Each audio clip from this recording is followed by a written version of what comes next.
Bonjour et bienvenue dans cette capsule nouveauté Autopassion. Aujourd'hui, on vous parle du Sorento 2024 qui vient tout juste de subir un lifting de milieu de cycle et ça, c'est pas à prendre à la légère parce que pour Kia, c'est un modèle qui est d'une importance absolument capitale, surtout ici au Québec. Alors sans plus tarder, voici 5 choses à savoir sur ce nouveau Sorento 2024. Numéro 1, mettons les choses en contexte.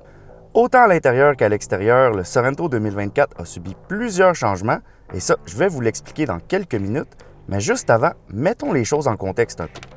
Quand la première génération du Sorento est arrivée au Canada en 2002, souvenez-vous qu'à l'époque, on retrouvait dans le catalogue de Kia des modèles comme la Spectra, l'Optima et la Sedona, qui sont respectivement devenus la Forte, la K5 et la Carnival, en grande partie parce qu'il y a 20 ans, Kia c'était pas vraiment ce que c'est aujourd'hui et que le mieux pour eux, c'était probablement de faire oublier ces noms-là à leur clientèle.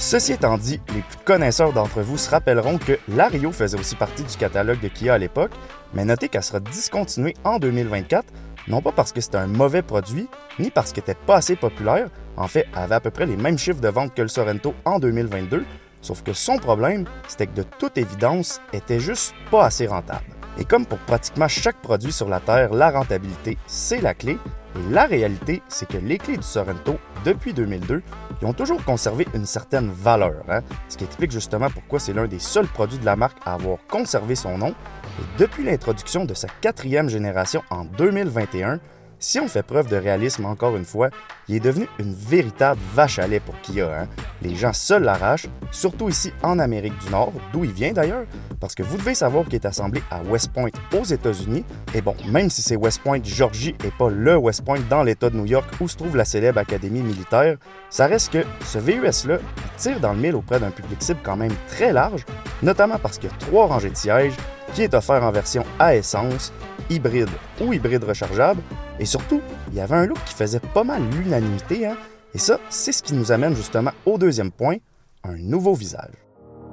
La refonte du nouveau Sorento 2024 est une création du studio de design californien de Kia, et dès le premier coup d'œil, on réalise qu'il reprend certains éléments de ses 2 grands frères, le V9 et le Telluride, donc les phares à l'avant sont maintenant en position verticale et s'illuminent avec la fameuse signature stylistique Starlight,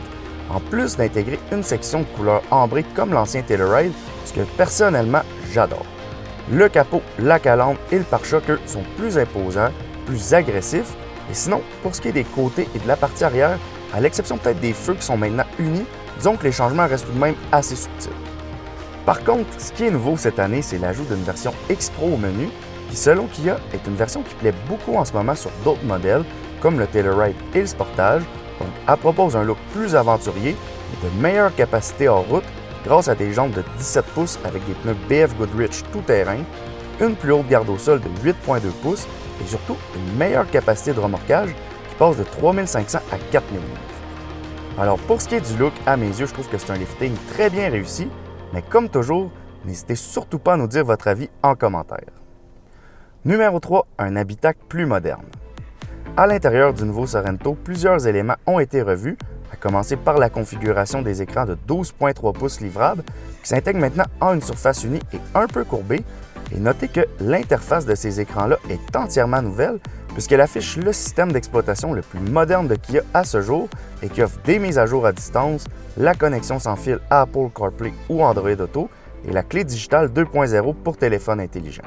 Sinon, à part des changements technologiques, le nouveau Sorento intègre aussi de nouvelles bouches de ventilation et des contrôles de climatisation et de radio montés en position horizontale, ce qui donne un coup d'œil plus épuré et donne aussi l'impression que l'habitacle est plus spacieux, même si, dans les faits, les dimensions du Sorento demeurent les mêmes. Et finalement, pour ce qui est des sièges, encore une fois, vous pourrez opter pour une banquette ou des sièges capitaines à la 2e rangée selon la version. Et d'ailleurs, petit détail intéressant parlant des sièges, ceux de la version X-Pro ont même la gravure X-Pro dans le cuir, ce qui est une belle attention aux détails. Numéro 4, une mécanique connue. Sous le capot, le nouveau Sorento conserve les mêmes motorisations, donc on a toujours un 4 cylindres de 2,5 litres de 191 chevaux pour les versions de base, ou le même 4 cylindres mais turbo-compressé de 281 chevaux pour les versions les plus cossues. Et niveau transmission, le moteur sans turbo est jumelé à une boîte automatique à 8 rapports, alors qu'avec le turbo, on parle plutôt d'une boîte à 8 rapports mais à double embrayage. Sinon, l'information la plus importante à retenir côté mécanique, c'est que les versions hybrides et PHEV sont toujours au menu en 2024, mais elles n'ont pas encore subi la refonte, donc elles conservent, si vous voulez, l'ancien look et l'ancien habitacle, et c'est juste pour l'année modèle 2025 qu'elles seront mises à jour, ce qui m'amène finalement au dernier point, quand est-ce qu'il arrive? L'arrivée du nouveau Sorento dans les 5 concessions du groupe Bocage Kia est prévue en début d'année 2024, probablement avant le printemps, et pour ce qui est des prix, ils seront dévoilés officiellement au cours des prochaines semaines, mais ils ne devraient pas trop s'éloigner de leur fourchette actuelle qui est entre 36 et 50 000 $. Alors sur ce, c'est tout pour aujourd'hui. Comme toujours, n'oubliez pas de liker, de commenter et surtout de vous abonner à notre chaîne. Et maintenant, je vous dis, on se revoit bientôt dans une prochaine capsule nouveauté.